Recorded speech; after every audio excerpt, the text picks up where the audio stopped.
Good afternoon. This is All India Radio.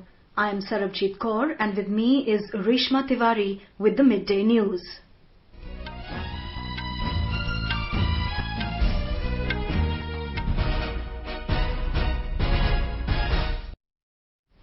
The headlines. Voting is on in Rajya Sabha for passing agriculture reform bills amid ruckus by opposition parties. Agriculture Minister says legislations to bring revolutionary changes in lives of farmers. India conducts highest ever single-day COVID-19 tests, over 12 lakh in last 24 hours. Recovery rate improves to 79.68%. Rajasthan government imposes Section 144 in 11 districts in view of spike in corona cases. Public sector banks recover more than 10,000 crore rupees from willful defaulters. And in tennis, Rafael Nadal crashes out of Italian Open, semi-final matches to be held today.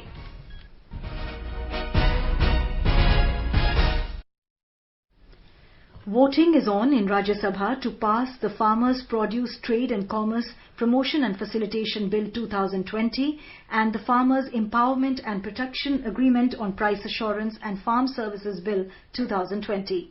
The two bills aim at increasing the availability of buyers for farmers' produce by allowing them to trade freely without any license or stock limit, resulting in better prices for their produce.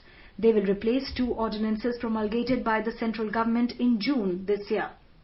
The Farmers' Produce Trade and Commerce Promotion and Facilitation Bill allows intrastate and interstate trade of farmers' produce beyond the physical premises of APMC markets.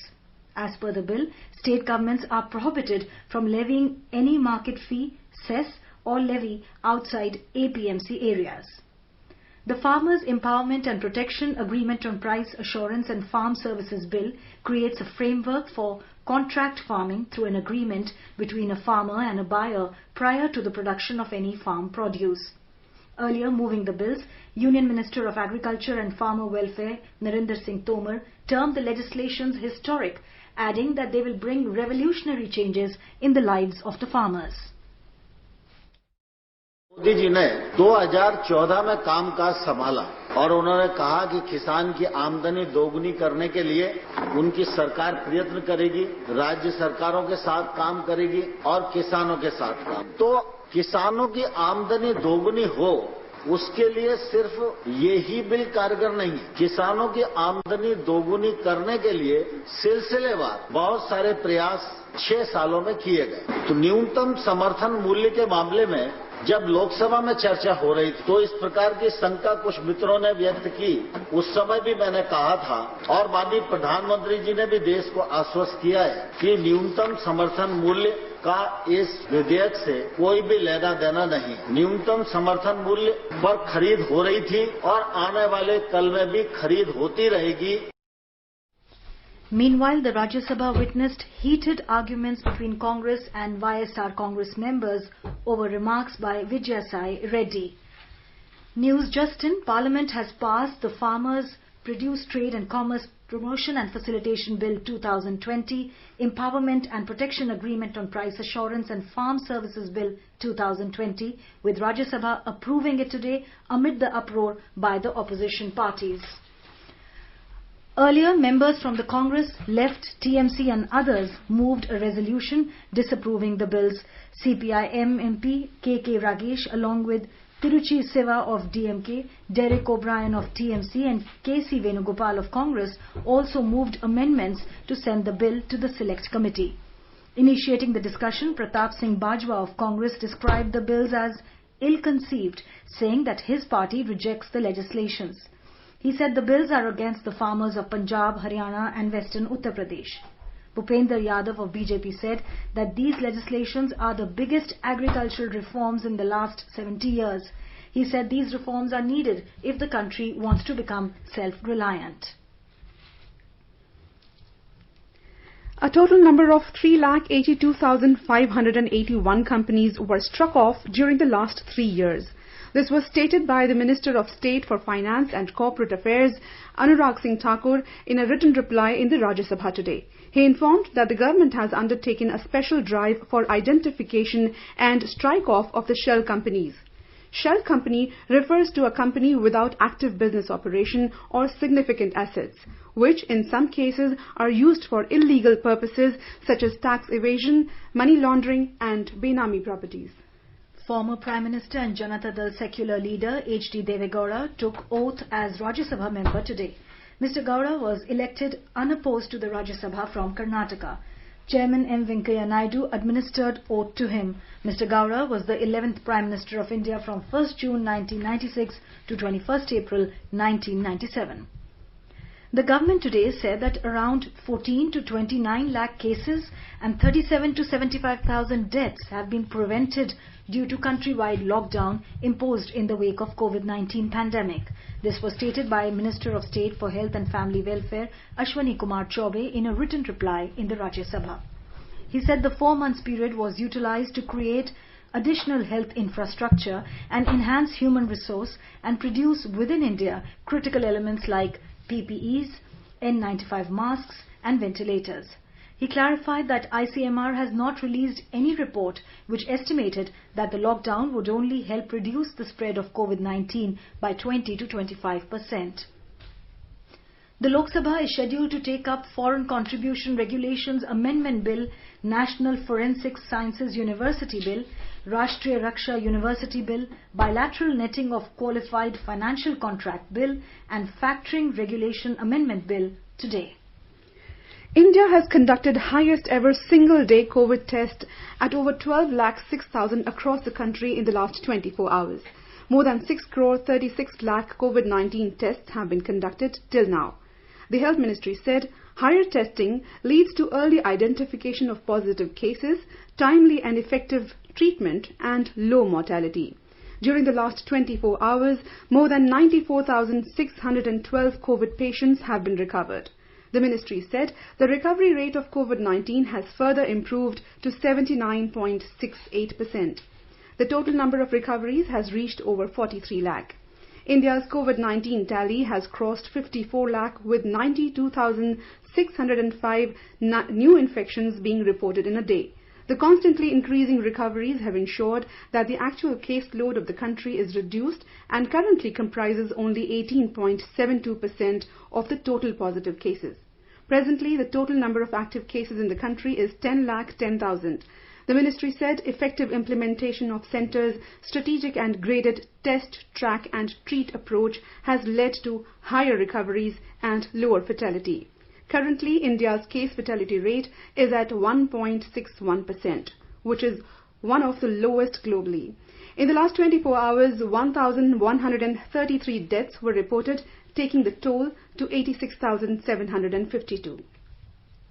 In Jammu and Kashmir, the high-level Central Health Team, headed by Dr. S.K. Singh, Director NCTC New Delhi, along with advisor to Lieutenant Governor R.R. Bhatnagar, yesterday reviewed and discussed COVID-19 control measures and status of preparedness for COVID management with Divisional Commissioner, DCs and senior health functionaries in the backdrop of recent spike in the positive cases. AIR Jammu correspondent reports that the virtual meeting focused on strengthening containment, scaling up surveillance, testing and efficient clinical management of the positive cases. MOS PMO Dr. Jitendra Singh also joined the meeting and gave valuable suggestions to curb the disease. Advisor Bhatnagar suggested for synergized efforts of administration and health functionaries to flatten the pandemic curve and reduce it with the best COVID management practices. In view of the increasing number of COVID infections, Rajasthan government has imposed Section 144 in 11 district headquarters of the state, including capital Jaipur, Jodhpur, Udaipur and Kota. Now, more than 5 persons will not be allowed to assemble at a place. Government has also banned any type of social and religious programs till October 31st. The decisions have been taken during a high-level meeting chaired by Chief Minister Ashok Gehlot. Government has also decided to start State Helpline number 181 from tomorrow to deal with grievances of COVID patients and their family members. This war room will work 24/7. Chief Minister has also instructed to establish control rooms in all districts. Meanwhile, 1,834 new cases have been reported in the state yesterday. The total number of COVID cases has increased to 1,13,124. With 14 deaths reported yesterday, the death toll has gone up to 1,322. In Madhya Pradesh, the number of corona positive cases have crossed the 1 lakh mark yesterday. Yet in order to safeguard the education of students, schools are being opened in the state for classes 9 to 12 from tomorrow. A report. During the last 24 hours in the state, the number of corona infected has increased to more than 2,300. At the same time, the 89,000 have become healthy. About 22,000 corona-infected patients are under treatment. On the other hand, after 6 months, government and private schools are being partially opened in the state from tomorrow, where students from class 9 to 12 will be able to go to school with the permission of parents to take necessary suggestions from teachers. The teachers will have to come to school regularly. During this time, the corona protocol must be complied with in the school premises. Paritosh Dikshit, AIR News, Bhopal. In Assam, classes will begin for 8th to 12th standard students from tomorrow. Sanitation and cleaning works have been done ahead of opening of educational institutes. The standard operating procedure issued by Principal Secretary of the Department, B. Kalyan Chakravarti, said that 9th and 12th standard students are to attend classes on Monday, Wednesday and Friday, while the rest of the 3 days are reserved for the students of 10th and 11th classes. For every class, maximum of 20 students to be allowed to attend, and classes will be held in 2 batches. However, the students must carry a no objection certificate from the guardians. Only 50% teachers and non-teaching staff can attend schools. Mr. Chakravarti said that online classes will also be continued. Tata Group said that it has received approval from the Drug Controller General of India, DCGI, for the commercial launch of the country's first clustered regularly interspaced short palindromic CRISPR COVID-19 test. Tata Sons said that this test uses an indigenously developed CRISPR technology for the detection of the genomic sequence of SARS-CoV-2 virus that causes COVID-19 disease. English. The Tata CRISPR test is the world's first diagnostic test to deploy a specially adapted Cas9 protein to successfully detect the virus causing COVID-19. The company said the test achieves accuracy levels of traditional RT-PCR test with quicker turnaround time, less expensive equipment and better ease of use. Moreover, CRISPR is a futuristic technology that can also be configured for detection of multiple other pathogens in the future. This marks a significant achievement for the Indian scientific community, moving from research and development to a high accuracy, scalable and reliable test in less than 100 days. It also said that Tata Group has worked with CSIR Institute of Genomics and Integrative Biology and Indian Council of Medical Research to create a high quality test that will help the nation ramp up COVID-19 testing quickly and economically with a made in India product that is safe, reliable, affordable and accessible. Kunal Shinde, AIR News, Mumbai. In Karnataka, 8,364 new COVID cases were reported yesterday and 10,815 persons have recovered. 114 people have lost their lives. The state had conducted 63,784 tests. Additional Chief Secretary in the Department of Health and Family Welfare in Karnataka, Javed Akhtar, spoke to AIR on how the state is keeping the fertility rate under control. Our positivity rate crossed 21-22% and our case fatality rate crossed 2%, and we have been able to bring down both of these very consistently. Now overall our positivity rate has fallen to 14% and less than that, and the fatality rate is also coming down regularly. For the last 15 days the case fatality rate was 1.4%. For the last 7 days, it has come down to 1.3%. Our target is to bring down the death rate to less than 1%. That is the norm set by the Government of India as well as the World Health Organization. Railways has generated more than 9,79,000 man-days of work under Garib Kalyan Rozgar Abhiyan in 6 states till 18 September this year. These states are Bihar, Jharkhand, Madhya Pradesh, Odisha, Rajasthan and Uttar Pradesh. Railways Minister Piyush Goyal is closely monitoring the progress made in these projects and generation of work opportunities for the migrant labourers of these states under this scheme. Around 164 railway infrastructure projects are being executed in these states. Railway has also appointed nodal officers in each district as well as in the states so that a close coordination is established with the state government.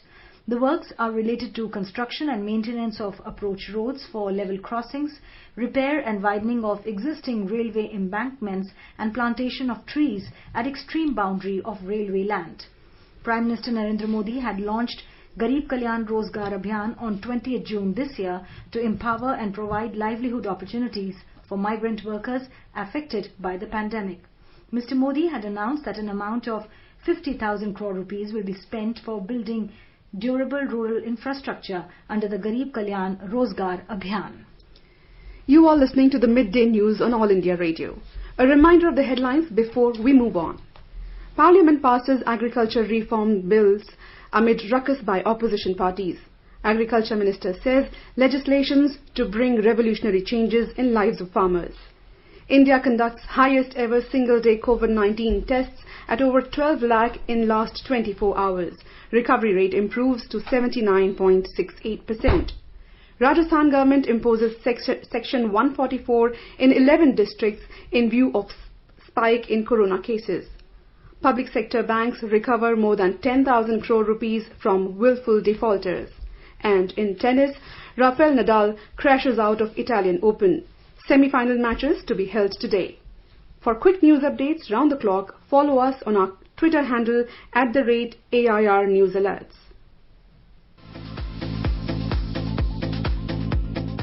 All India Radio presents World News. News and views from across the globe.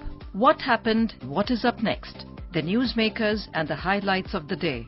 Every day at 10:20 p.m. in the night. On 100.1 FM, All India Radio.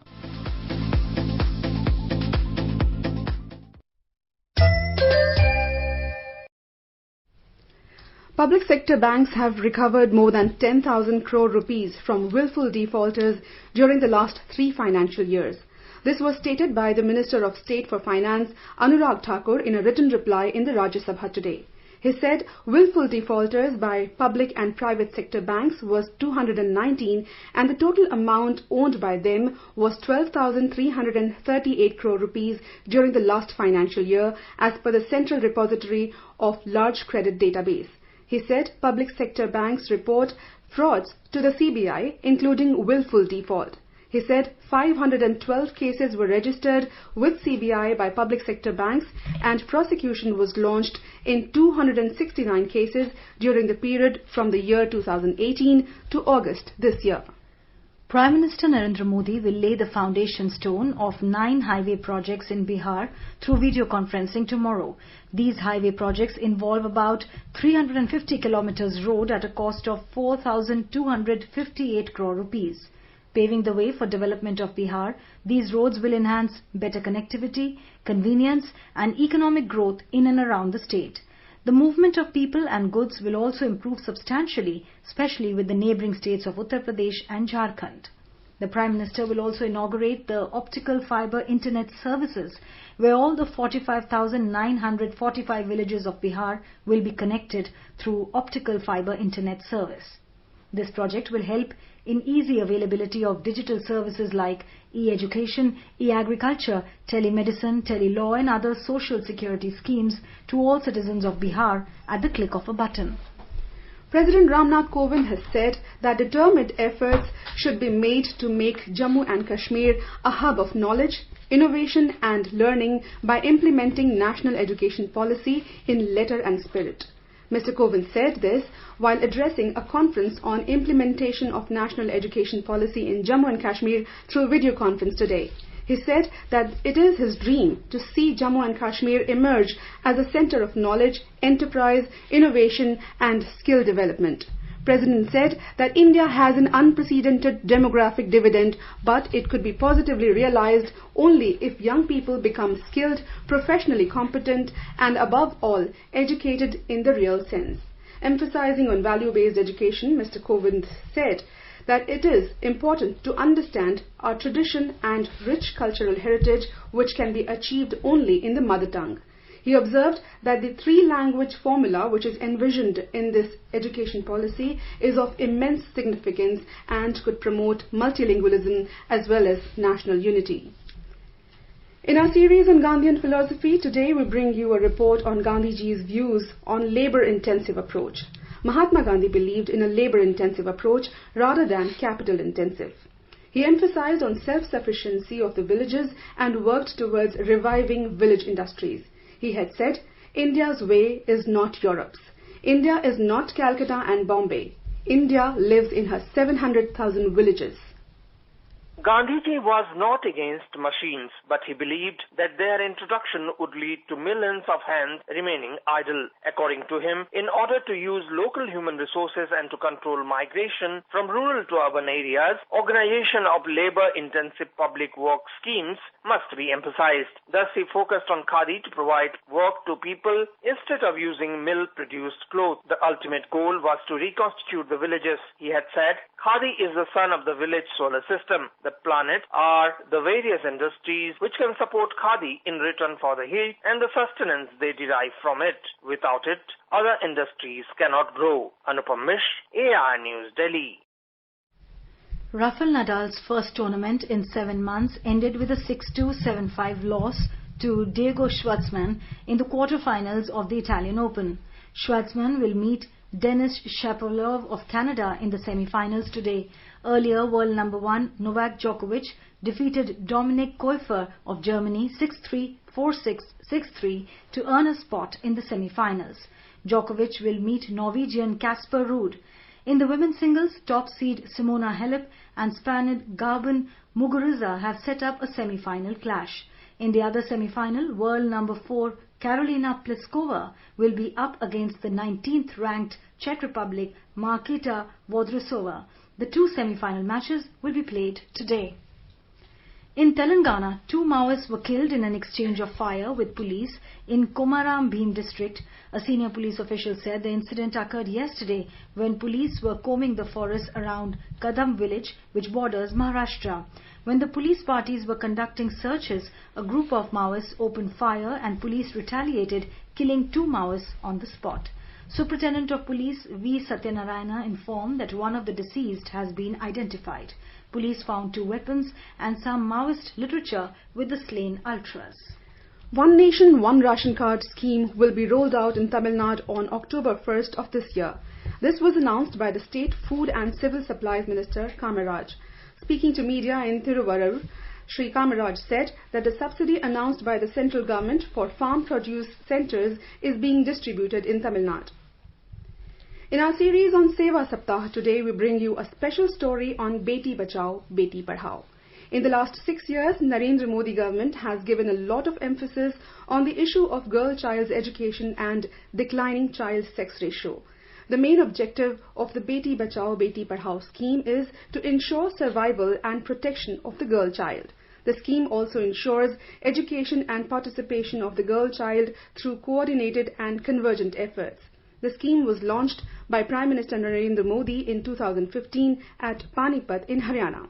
Mr. Modi had said that there is an urgent need to reduce the increasing imbalance amongst the girl and boy child for the betterment of the society. आज भी हमारे देश में 1000 बालक पैदा हो तो उसके सामने 1000 बालिकाएं भी पैदा होनी चाहिए, वरना संसार चक्र नहीं चल सकता। आज पूरे देश में ये चिंता का विषय है। मैं जरा माताओं से पूछ रहा हूं, अगर बेटी पैदा नहीं होगी तो बहू कहां से लाओगे? और इसलिए जो हम चाहते हैं वो समाज भी तो चाहता है। हम ये तो चाहते हैं कि बहू तो हमें पढ़ी लिखी मिले, लेकिन बेटी को पढ़ाना है तो 50 बार सोचने के लिए मजबूर हो जाते हैं। Our correspondent has filed this report.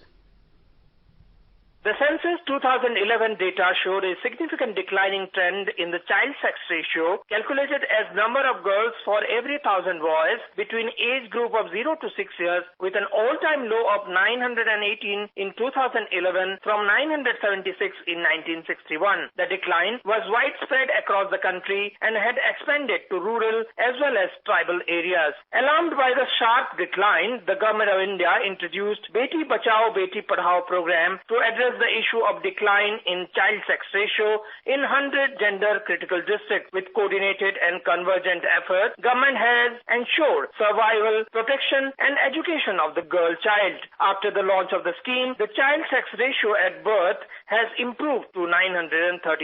Expanded in a phased manner, the scheme is currently being implemented in all the 640 districts of the country. Anupam Mishra, AI News, Delhi. The News Services Division of All India Radio, in its bilingual live phone-in program today, will bring you a special discussion program on COVID-19. Dr. Neeraj Gupta, Professor of Respiratory Medicine at Safdarjung Hospital, will participate in the discussion. Listeners can ask questions to the experts on toll-free telephone number 1800-115767. You can also ask questions on telephone number 011-2331 4444 and post queries on our Twitter handle at AIR News Alerts by #AskAIR. This can be heard tonight on FM Gold channel and additional frequencies from 9:30 p.m. onwards. Principal Secretary to Prime Minister Dr. P.K. Mishra chaired the meeting of high-level task force constituted to improve the air quality National Capital Region of Delhi. Dr. Mishra emphasized that the meeting was called well in advance before the onset of harvesting and winter season to ensure proper precautionary and preventive measures to combat the causes of air pollution are taken well in time. A review was carried out of the main sources of air pollution, measures taken and the progress made by the state governments and various ministries. It was noted that the incidence of stubble burning has reduced by more than 50% in last 2 years and the number of good AQI days have gone up. It was observed that after recent inclusion of residue-based power or fuel plants under priority sector lending by Reserve Bank of India, both state and central governments should jointly work out action plans for rapid deployment of such units. Measures related to diversification of crop and strengthening of supply chains were also discussed. He emphasized that state governments should ensure that the new machinery to be deployed in the current year should reach the farmers before the start of the harvesting season. The Ministry of Agriculture was directed to provide all necessary support in this regard. In Kerala, the Met Department has predicted very heavy rainfall across the state today. Red alert has been issued in the Idukki, Kasaragod, Kannur and Malappuram districts of the state. Heavy rain is expected in Kerala in coming days due to the depression formed in Bay of Bengal. Fishermen have been advised not to venture into the sea in Kerala-Lakshadweep coast. Now let us take a look at the weather update for the day. In the Union Territory of Jammu and Kashmir, the minimum temperature was recorded at 25 degrees Celsius in Jammu, while the maximum will be around 37 degrees. The city will have mainly clear sky. In Srinagar, the temperature will hover between 9 and 29 degrees Celsius. The city is likely to have mainly clear sky.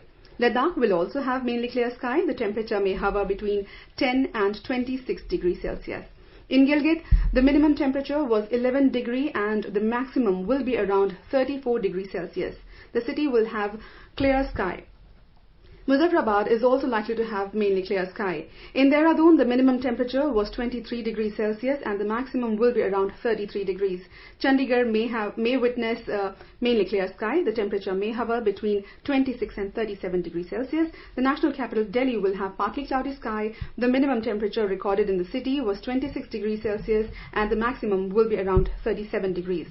In Mumbai, there will be generally cloudy sky with moderate rain. Chennai is likely to witness generally cloudy sky with light rain or drizzle. Kolkata may have partly cloudy sky with 1 or 2 spells of rain or thunder showers. And now, before we end the bulletin, the headlines once again. Parliament passes agriculture reform bills amid ruckus by opposition parties. Agriculture Minister says legislations to bring revolutionary changes in lives of farmers. India conducts highest ever single day COVID-19 tests, over 12 lakh in last 24 hours, Recovery rate improves to 79.68%. Rajasthan government imposes Section 144 in 11 districts in view of spike in corona cases. Public sector banks recover more than 10,000 crore rupees from willful defaulters. And in tennis, Rafael Nadal crashes out of Italian Open semi-final matches to be held today. And with that, we end the Midday News.